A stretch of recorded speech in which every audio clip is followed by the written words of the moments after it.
ధవళేశ్వరంలో జరిగిన రాజమండ్రి రూరల్ నియోజకవర్గ తెలుగుదేశం దళిత నాయకుల ఆత్మీయ సమావేశంలో ఎమ్మెల్యే గోరంట్ల బుచ్చయ్య చౌదరి పాల్గొన్నారు. వారు మాట్లాడుతూ దళితులందరికీ న్యాయం జరుగుతోందని, దీనికి ప్రభుత్వం బడ్జెట్ కేటాయింపు చేయబోతుందని, కావున ఎస్సీ వర్గీకరణకు పట్టుబట్టవద్దని, అలాగే దళితులందరూ కలిసి ఒక్కటిగా ఐకమత్యం కలిగి ఉండాలని కోరారు. గత ప్రభుత్వం దళితులు, షెడ్యూల్డ్ తెగలు, మైనార్టీలను పూర్తిగా విస్మరించిందని, జగనన్న ఇళ్ల పేరుతో అందరినీ దగా చేస్తుందని, అలాగే తెలుగుదేశం హయాంలో ఇచ్చిన టిట్కో ఇళ్లు కూడా లబ్ధిదారులకు అప్పగించకుండా వాటి రంగులు వాటిపై అప్పులు తెచ్చిందని, దీనివలన లబ్ధిదారులు కూడా బ్యాంకులకు బకాయి పడ్డారని, హౌసింగ్ బడ్జెట్ అంతా కేంద్ర ప్రభుత్వ నిధులేనని, ఐఏవై శాంక్షన్ ఉన్నా కూడా సొంతంగా స్థలం ఉన్న వారికి కూడా లోన్ మంజూరు చేయలేదని అన్నారు. గత ప్రభుత్వం స్వయం ఉపాధి పథకాలు లేకుండా చేశారని, కేంద్ర నిధులకు మ్యాచింగ్ హౌసింగ్ లోన్లు ఇవ్వలేదని ఆయన అన్నారు.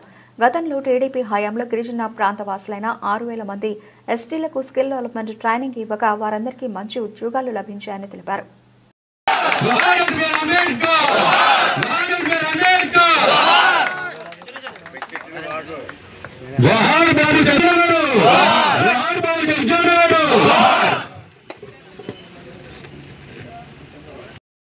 అప్పుడే తెలిసిపోయింది.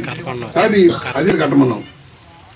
400 ఇళ్ళు 460 అడుగులకి ₹1,00,000 కట్టమన్నాం. మిగతాది విడతల వారీగా బ్యాంకు ద్వారా తెచ్చుకునేలాగా పెట్టాం. అది ఎందుకు? పేదవాడికి, మధ్యతరగతి కింద మధ్యతరగతి వాళ్ళకి ఇవ్వడం కోసం పెట్టాం. మేడల మిద్దులు ఉన్న వాళ్ళకి కష్టం కాదు కదా. అతను వచ్చాక ఏం చేశాడు? మొత్తం బ్యాంకు నుంచి అప్పు తెచ్చాడు ఇటు మీద.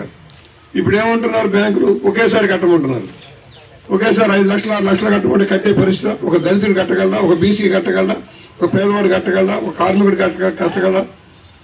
ఈ సమస్యలు ఉన్నాయి. మీకు ప్రభుత్వం వచ్చే నాటికి దివాళా తీస్తుంది, మర్చిపోకండి. మన ఎన్నికలు అయ్యేటప్పటికి దివాళా తీస్తుంది. జీతాలకు డబ్బులు లేవు, పెన్షన్లకు డబ్బులు లేవు. అయినా 1వ తారీఖు పెన్షన్ ఇస్తున్నారా లేదా? పెంచిన పెన్షన్ 30వ తారీఖు ఇచ్చిన ఘనత ఎప్పుడైనా ఉందా? 1వ తారీఖు ముందే, 30వ తారీఖున ఆదివారానికి ముందే మన పెన్షన్లు ఇస్తున్నాం. 4,000, 6,000, 15,000 రూపాయల చొప్పున మన పెన్షన్ 64 లక్షల మందికి ఇస్తున్నావా లేదా?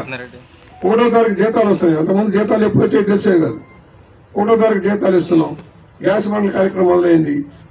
అలాగా చెప్పినవన్నీ అమలవుతున్నాయి. ముఖ్యంగా ఏంటంటే ఎక్కువగా నష్టపోయింది దళితులు, ఎస్టీలు, మైనార్టీలు.